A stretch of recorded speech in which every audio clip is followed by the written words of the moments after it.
ప్రభు, ధరణీ రేణువులను అనగా ఇసుక రేణువులను లెక్కింపలేనట్లుగా నీ యొక్క మహావిభూతులను ఎవడనూ వర్ణింపజాలడు. నీవు 3 అడుగులతో ఈ సమస్త జగత్తును ఆక్రమించినవాడు. నీ పాదస్పర్శ మాత్రమున ఈ సకల జగత్తు సమస్త సంపదలతో విలసిల్చుండును. సమస్త విశ్వమును ధరించి పోషించినట్టు నీకు పరంధానము మిక్కిలి ప్రియమైనది. నీవు సర్వదా వసించినట్టి వైకుంఠమున నీ భక్తులు సర్వదా ఆనందామృతమును అనుభవించుందురు. అట్టి నీ పరమపదమునకు నేను చేరుకున్నట్లు నీవు నన్ను అనుగ్రహింపము. స్వామి, నీవు ఆద్యుడవు, సమస్త సృష్టిని చేయువాడవు, నిత్యనూతనముగా ఉండువాడవు, ఐశ్వర్యములన్నిటికీ అధినాథుడవు. అట్టి శ్రీ మహావిష్ణువు నీకు యజ్ఞము అర్చనాదులు చేర్చిన సమయమున భక్తితో హవిస్సు మొదలగు వారిని సమర్పించుచు కృష్ణావతారములలో నీవు చేసిన లీలలను చాలా గొప్పగా కీర్తించుచుండవానికి ఈ లోకమున చక్కని యశస్సు చేకూరును. అతనికి మరణానంతరము నీ భక్తులందరినీ చేరుకుందగిన నీ వైకుంఠలోకము కూడా లభించును. స్తోత్రమును రచించి ఓ కవిశ్రేష్ఠులారా, నీకు తెలిసినట్లు వేదముల సారభూతమైన శ్రీ మహావిష్ణువు యొక్క అవతార లీలలను చక్కగా స్తుతింపుడు. అతని దివ్యనామములు అందరికీ ఆనందం కలిగించినని బాగుగా తెలుసుకుని గానం చేయుడు.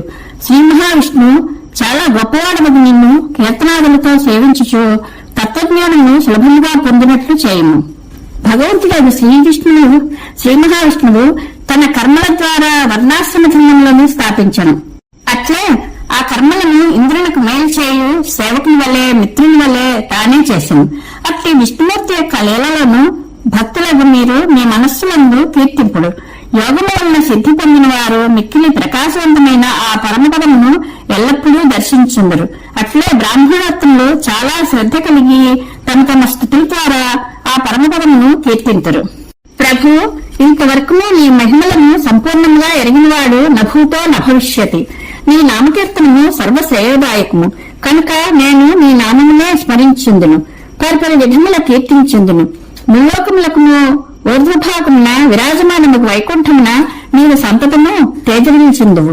మహాత్మ, అట్టి నిన్ను ఎల్లప్పుడూ అనేక విధములుగా స్థితించుందును. స్వామి, ప్రళయపయోధి జలములలో నీవు శేషతల్పమున శయనించి ఉంటివే. ఆ సమయమున సమస్త జీవులను నీలో లీలమై ఉండెను. అప్పుడు నీ నాభమూలము నుండి జగద్రూపమున ఒక పద్మము ఆవిర్భవించెను. దిక్కులన్నీను దాని పత్రములు, నేర్పర్వతము దానికి కర్ణిక. ఆ పద్మమును లోకరూపముగా పేర్కొందరు. మానవులారా, ఈ సమస్త భువనములను శ్రీ మహావిష్ణువే సృష్టించినని మీరు ఎరుగరు కాబోలు. ఆ విష్ణువే మీ హృదయములందు అంతర్యామిగా ఉన్న విషయమును కూడా మీరు ఎరుగరు. మంచు వల్ల మీ మనస్సులను మాయ కప్పివేయుచున్నది. అందువలన మీరు నామరూపాత్మకమైన భౌతిక విషయముల మోహంలో పడిపోతున్నారు. ఇంద్రియ సుఖములకే తృప్తి చెందుచు స్వర్గ సుఖములకే యజ్ఞావాదులను చేయుచున్నారు. ఈ విధంగా మీరు జీవితములను వ్యర్థం చేసుకొంచున్నారు. పరమ దుర్లభమైన మానవ జన్మ లభించినను ముకుందుని చరణకమలములను ఆశ్రయింపుకుండుట మిగుల శోచనీయము. ప్రభు, నీకు వేల కొలదిగా శిరస్సులు, నేత్రములు, పాదములు కలవు. నీవు విశ్వమందంతకీ వ్యాపించును దానికి అతీతుడవై ఉన్నావు. అయినను చాలా చిన్నదిగా ఉన్న జీవుని హృదయమునందు సూక్ష్మరూపములు కూడా ఉన్నావు. భూతము, భవిష్యత్తు, వర్తమానము సర్వము నీవే. నీవు జీవని దేహేంద్రియములు మొదలగు వాటి యందు ప్రవేశించి ఇంద్రియ సుఖములను అనుభవించున్నావు. మరియు వాటికి అతీతుడుగాన పరమానంద సుఖములు కూడా ఆస్వాదించున్నావు. అనంత నీవు ముల్లోకములను నీలో ధరించి ఉన్ననో వాటికి అతీతుడవై అనంతమైన శుద్ధ జ్ఞాన స్వరూపుడవై ఉన్నావు. నీ మహిమ ఇంతటిది అని చెప్పజాలము. ఈ భూనములన్నీను నీ విరాట్ స్వరూపంలో ఏకాంశ మాత్రమే.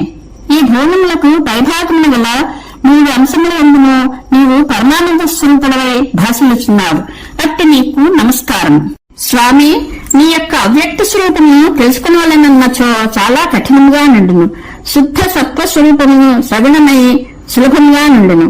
ఈ స్వరూపము చాలా స్పష్టంగా నుండి అమృత సాగరము యొక్క అలల వలె సంతోషమును కలిగించును. అందువలన అన్నిటికంటే ఉత్కృష్టమైనది, నాకు ఇష్టమైనది, గుణ మాధుర్యములచే నా మనస్సును హరించినది అగు నీ దివ్య సుందర రూపమును నేను ఆశ్రయించును. కావున గురువాయూర్ పురవరేశ శ్రీకృష్ణ, నన్ను ఈ రోగముల నుండి రక్షింపము. ప్రభు, అహో, నా ఎదుటనే తేజపుంజమును విలసిల్లజేయచ్చు ఒక సుందరమైన కలువ పువ్వు దర్శనమిచ్చుచున్నది. దాని లీలా విలాసములు అద్భుతములు. ఆ మనోహర పుష్ప మధ్యమున ఒక దివ్య కిశోరమూర్తి దేదీప్యమానుడే విరాజిల్లుచున్నాడు. అతనిని గాంచి నేను ఆనందామృత జలధిలో ఓలలాడుచున్నాను. ఇంతలో ఆ దివ్యమంగళ విగ్రహుడు యవ్వనాంకుర దశలో తేజోవిరాజితుడై కన్నులకు మిరిమిట్లు కలుపుచు దర్శనమిచ్చుచున్నాడు. ఆహా, నా భాగ్యమే భాగ్యము. ఆ బాలముకుందుని చుట్టూను చేరి నారదాది మహర్షులు పరమ సుఖానందర్శనము గ్రోల్చున్నారు. వారి దేహములు పులకితములై ఉన్నవి. ఆ నల్లని కన్నయ్యను పరివేష్టించి ఉన్నది ఉపనిషత్ సుందరి బృందమే. వాస్తవముగా వారు వ్రజాంగనలే. నేనంతయూ ధన్యుడను. స్వామి, దట్టమైన నీ నల్లని కేశములు నొక్కులు తీరి నిగనిగలాడుచున్నది. ఉంగరములు తిరిగిన నీ ముంగురులు మిగిలిన మనోహరములు. నీ కొండెసిగ వయ్యారములొలుకుచున్నది. ఆ సిగముడి మనోహరములైన మణిమయాభరణములతో అందములను చిందు మందారమాలలతో వర్ణలీయును నెమలిపించములతో విలసిల్లుచు మనోజ్ఞముగానున్నది. నీ ఫాలభాగము బాలచంద్రుని వలె ఆహ్లాదకరముగానున్నది. నిక్కుతేలిని నీ ఫాలము పవిత్రములైన ఓర్ధ్వపుండ్రంతో తీర్చిదిద్దబడినదై నీ అనుగ్రహ శోభలను ప్రసరింపజేయుచున్నది. ప్రభు, నీ భ్రువ విలాసములు సంపూర్ణ కృపయనిడి సముద్రమునందలి నవతరంగముల వలె చంచలములు. నీ కనురెప్పల రోమరాజి మిగుల నీలములు మృదు శోభితములు. నీ నేత్రద్వయము మనోహర లీలా శోభలతో దట్టమైన కాంతులతో విశాలమైన కెందామరల పత్రముల వలె విరాజిల్లుచున్నవి. నీ కనీనికలు కన్నుల తారకులు ముగ్ధ మనోహరములు. జగత్తును 10 కాలముల పాటు చల్లగా నిండినట్లు చేసడి నీ కటాక్ష వీక్షణములను ఏ దిక్కు లేని ఈ దీనిపై ప్రసరింపజేయము.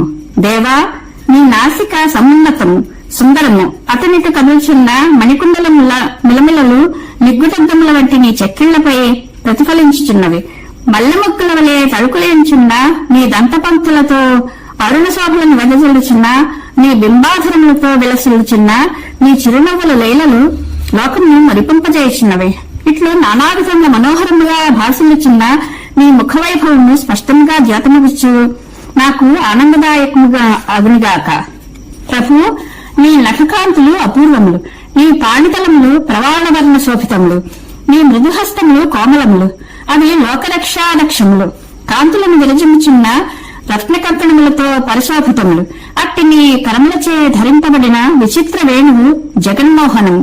అట్టి నీ మురళిని అధరమున చేర్చి దాని నుండి నీవు మధురాతిమధురమైన నాద బ్రహ్మామృతమును ప్రసరింపజేయచ్చు లోకముల హృదయతాపమును చల్లార్చుండువు. నీ గానరసామృతమును ఆస్వాదింపచేయచ్చు నాకు వేణుల విందు కాదింపము. స్వామి, కౌస్తుభమని శోభలతో విరాజిల్లుచున్న నీ కంఠప్రవేశము అరుణకాంతులను విరజిమ్ముచు మృదు మనోహరంగా ఉన్నది. విశాలమైన నీ వక్షస్థలము శ్రీవత్స చిహ్న భూషితమైనది. ముత్యాలహారముల ధగధగలతో దర్శనీయముగా ఉన్నది. రంగురంగుల పువ్వులతో చిగురాకులతో కూడియున్న వనమాల వైభవములు నీ వక్షస్థల సౌందర్యమును ఇనుమడింపజేయుచున్నవి. వనమాలను ఆశ్రయించి ఉన్న తుండగల ఝంకారములు వినసొంపైనవి. ఇంకను నీ గళసేమును అలంకృతములై ఉన్న రత్నహారములు ఎంతయూ మనోరంజకములు. ఇట్టి నీ దివ్యాంగ సుందర వైభవములను నేను సర్వదా ధ్యానించును. ప్రభు, నీ మేనన విలసిల్చున్న కుంకుమ పువ్వు, అగరు, కస్తూరి, గోరోచనము, హరిచందనము అను అంగరాగముల యొక్క అద్భుత పరిమళములకు ఆకర్షితములే ప్రాణులన్నీను పరవశించిపోవచ్చుండును. నీ బొజ్జలో అనేక లోకములు విలీనమై ఉన్నను సన్నగానున్న నీ నడుము పరమ సుందరము. నీవు దాల్చిన పట్టు పీతాంబరము ఇంద్రనీలమణులను పొదిగిన మేలుని బంగారు వన్నెలతో తలతలలేంచున్నది. నీ కటి ఆభరణము బంగారు చిరుగజ్జల సింగారములను మణిమయ శోభలను ఒలికించుచు ఎంతయో దర్శనీయముగానున్నది. ఇట్టి నీ దివ్యమంగళ విగ్రహమును నేను నిరంతరము ధ్యానించుచుందును. స్వామి, నీ తొడలు సుకుమారములు, మనోజ్ఞములు, దృఢములు. అవి నినుపుగా నుండి నిగనిగలాడుచుండును. అవి లోకోత్తర సుందరి అయిన లక్ష్మీదేవి మనస్సును సైతము ఆకర్షించును. వాటి అందచందములను దర్శించిన లోకుల యొక్క చిత్తములు చిలింపుకుండుటకును వారి మనస్సులు కలవరపడుకుండుటకును కాబోలు. నీ పట్టుపీతాంబరములచే వాటిని కప్పివేయుచుందువు. నీకు నమస్కరించు వారికి నీ జానువులు అక్షయ నిధులను అనుగ్రహించినవిగా ఒప్పుచుండును. నీ జంఘములు క్రింది నుండి పైభాగమునకు క్రమముగా బలిష్టములగుచు చూడముచ్చట కలుపుచుండను. ప్రభు, వాటిని నేను సంతతము సేవించుచుందును. ప్రభు, నీ చరణములను సేవించటం వలన ఎల్లరికూ సర్వశ్రేయస్సులు కలుగును అని తెలుపుచున్నట్లు నీ కాళయందులు సవ్వడి చేయుచున్నవి. అజ్ఞానమనేది మహాసముద్రమును మునిగిన్న నీ సేవకులను ఉద్ధరించుటయందు నీ పాదాగ్రభాగము పరమ సాధనముగా విలసిల్లుచు క్షీరసాగరమును మధించు సమయమున మందర పర్వతమును ఉద్ధరించిన కూర్మమును తలపింపచేయుచున్నది. నీ చరణ నఖ శోభలనిడి అరుణకాంతులు చంద్రకాంతుల వలె నిన్ను ఆశ్రయించిన వారి యొక్క సంతాపములనిడి చీకట్లను పోద్రోలినవై అయి విలసిల్చున్నవి. అట్టి నీ పాదములను నేను భక్తిపూర్వకముగా సేవించుచున్నాను. స్వామి, నీ అవయవములన్నింటిలోనూ నీ పాదముల స్థానము ప్రముఖమైనది. యోగేంద్రులకు అవి పరమాశ్రయములు, ముక్తులైన వారికి అవి నివాస స్థానములు, పరమభక్తులకు అవి కోరిన కోరికను తీర్చడి కల్పవృక్షము యొక్క పల్లవములు. కృష్ణ, నీ పాదపద్మములను నా మనస్సు నుండి స్థిరముగా నిలుపుకొని ఇంటిని. పౌనపురాధీశ, కృపాసాగర, నా తాపములన్నింటినీ రూపుమాపము. నాకు పరిపూర్ణమైన పరమానంద సంపదను ప్రసాదింపము. ప్రభు, నీ మహత్వము అనంతము, దానిని నేను ఏమాత్రమూ ఎరుగను. అయినను యథాశక్తి తెలిసిన మేరకు పలికితిని. దోషములున్నచో నన్ను క్షమింపము. నేననొచ్చు నీ స్తోత్రములు 1000కి మించి ఉన్నది. అది నీ అనుగ్రహమునకు పాత్రములు కావాలనని నా అభిలాష. ఇందు శృతి ప్రతిపాదితములైన విషయములు ప్రస్తావింపబడినవి. 1000 కొనియాడదగిన నీ స్థితులు పెక్కు వర్ణింపబడినవి. నీ దివ్యలీలావతార గాథలు ఇందు చేరియున్నవి. ఓ పవనపరాధీశ, ఓ కృష్ణ, ఇది నారాయణకృతమైనది. దీనిని వినిడి వారును, వినిపించడి వారును, పఠించడి వారును, నిష్ఠతో పారాయణం చేయువారును నీ అనుగ్రహమున దీర్ఘాయురారోగ్యములతోడను సకల ఐశ్వర్యములతోడను వర్ధిల్లునట్లు వనర్పం స్వామి. ఇది 12వ స్కంధం సమాప్తము. శ్రీమన్నారాయణీయము సంపూర్ణము. శ్రీకృష్ణానుగ్రహ ప్రాప్తిరస్తు. శుభం భూయాత్.